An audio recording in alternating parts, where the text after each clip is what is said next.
They say 80% of people diagnosed with narcissistic personality disorder are men, but they're just the ones that are diagnosed.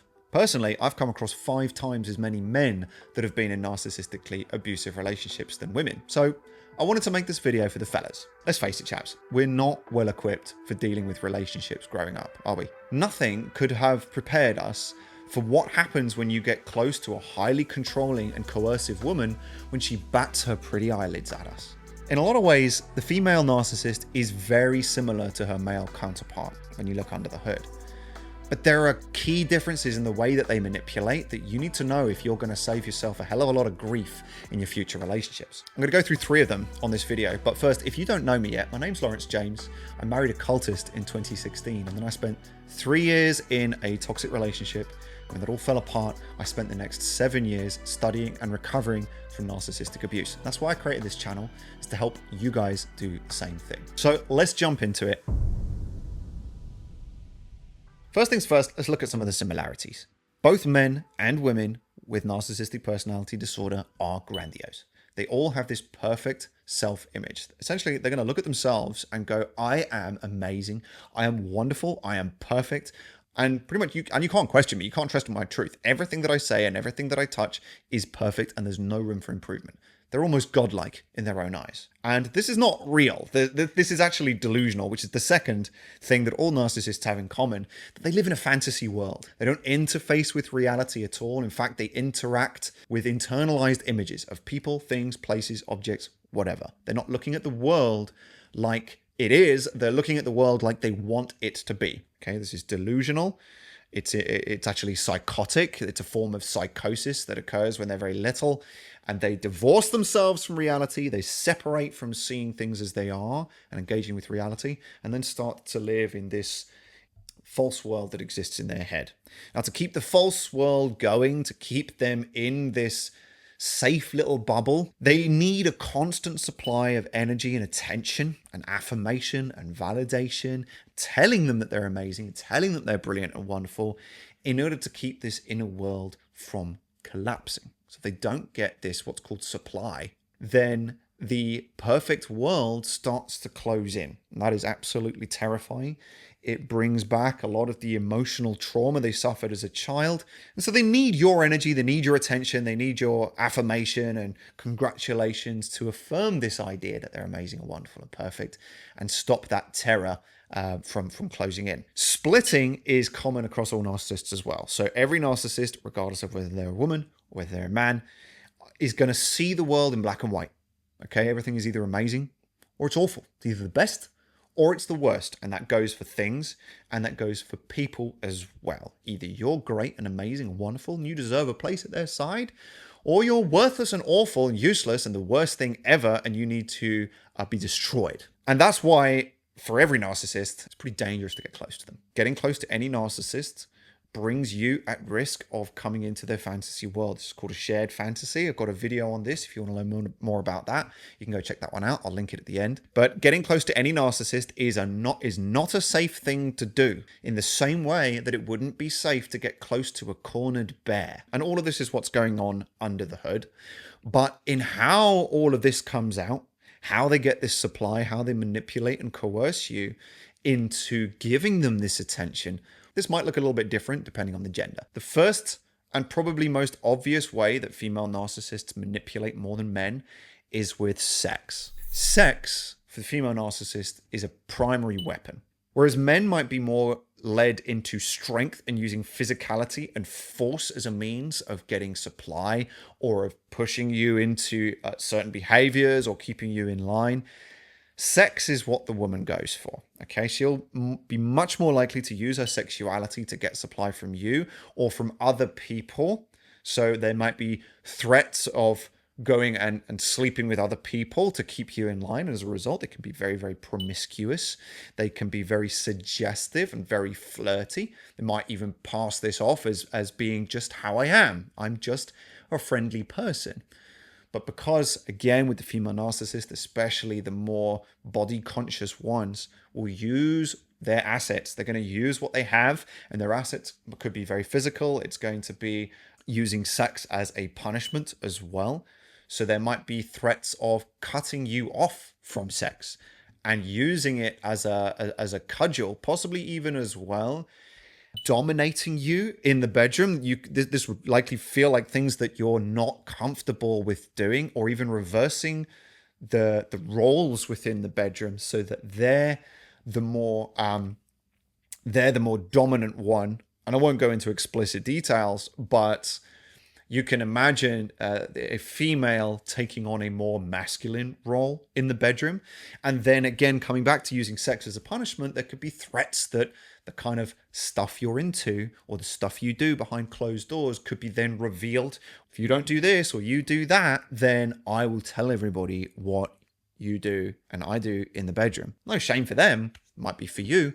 So sex is a big weapon and is probably the go-to. That's not to say they don't have other weapons as well. It's also not to say that male narcissists would not use sex as a weapon. These guys are going to use what they've got too. They're going to use their assets in the same way. It's just that for women, it's the primary. It's going to be one of their go-tos. The second is going to be the role that they play. With men, they're most likely to play the role of the hero or the invincible villain. You know, it doesn't matter what sort of attention you give a narcissist, as long as you're significant, that is going to be what keeps their false self alive. Females, though, when it comes to women, it's not as direct. It's more the victim. It's the persecuted victim, the sacrificial lamb, the image of virtue that they're going to take up as their role in the narcissistic relationship. So they're more likely to embody virtue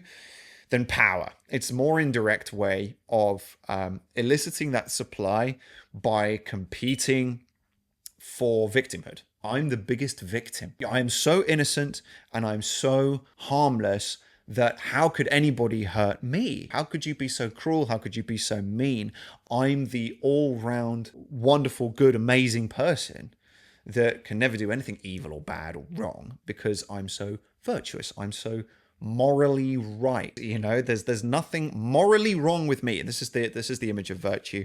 And so some of the behaviors and things that they'd be more likely to use in their arsenal would be things like setting themselves up. Okay, I've seen this one quite a lot. Things like self-sabotage, where they're going to go out of their way to essentially fake an attack on themselves. They will attack themselves to make everyone else look and go, oh my gosh, look, oh, you poor thing. Oh my goodness, are you okay?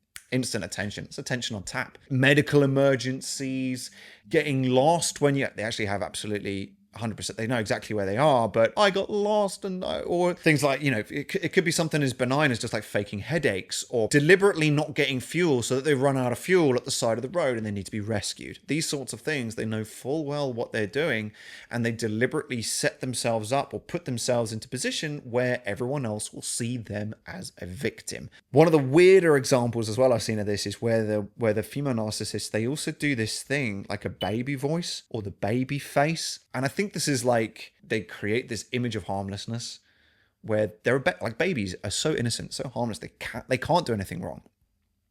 So the female narcissist like turns herself into a baby, because you could never accuse a baby of doing anything bad. You could never accuse a baby of being of bad intent or evil or manipulative. There's no way you would accuse a baby of that. So if she transforms herself into a baby and does the ickle wickle baby voice and does the little baby face or does childish things in a very, very innocent way, then she can project this image of harmlessness and essentially prevent you from pointing out any of the awful behaviors that she is doing to you and that she's using to essentially keep you on a leash. Being the more indirect of the genders, the back door is going to be the preferred method of entry into your mind. If they want to start controlling your thoughts, a man would be more likely to use fear. If you don't do this, this is going to happen. But the more feminine approach would be to use emotions. Their weapon of choice when it comes to emotional control is going to be more guilt than fear. Again, not saying that women cannot use fear as a tool or go for that more blunt, direct, and typically masculine approach of terrifying you into submission. Usually you'll see them go for guilt. Okay, so weaponizing obligation, you should do this, is more frequent or more common than using threats. You must do this. The man's going to go for the threats and the consequences most often, but does also use guilt trips, use shaming tactics. Whereas a woman is going to go for the more relational sabotage. She's going to start the whisper campaigns and go around your back and start to change public opinion of you rather than openly humiliate you in front of a group and hold things against you as leverage that they can then release publicly or use to shame you or use to humiliate you in public. They're going to go in the back door. She does not care how you feel or what you think about things. She is going to tell you how you should feel or what you should think about things or what you should do about something, because the baseline is this image of virtue, is this moral angle, and it's coming in through the back door of guilting and shaming. It's extremely emotionally invasive. And for the man in this situation, if you're in a relationship with a female narcissist, you're going to feel very, very weak and very, very small. So if you add these three things up and you've got a partner who typically uses sex as a weapon for punishments, to gain leverage and dominance over you in the bedroom, whilst at the same time maintaining this image of virtue, they'll be setting themselves up, they'll be projecting this image of harmlessness so that there's no way you could accuse them of using sex as a weapon, or weaponizing obligation, coming in through the mental back door, telling you what you should think and what you should feel and what you should do, invading your emotions and explaining, of course, why you feel very, very weak and small. It's incredibly emasculating. So gents, this is not an uncommon thing for us to experience. When you get really close to a female narcissist, your testosterone levels are going to plummet. Your chemical masculinity is going to suffer. So there you have it. There's some of the key differences between men and women who are narcissists. Whereas male narcissists, they're going to lead with strength for the most part. Typically, they're the hero or they're the invincible villain. Doesn't mean they can't be the victim, but for the most part, primary, it's going to be hero, it's going to be villain. And fear and threats of consequences, that's the direct, more typically masculine approach. Whereas when it comes to female narcissists, sex is going to be the first weapon. They're going to use their physicality sexually. They're going to project the image of the persecuted victim, the innocent sacrificial lamb, and guilt and shame as well is going to be their emotional driver. They're going to come in the mental back door and use that to elicit your supply, to elicit your obedience. So that's a wrap. I hope you found that helpful. Let me know whether you agree with that in the comments, whether this is what you've seen, guys, in your relationships as well. Please give us a like, follow and subscribe on the channel if you haven't yet already. Thank you so much for watching, and I'll see you again on the next one. Take care for now.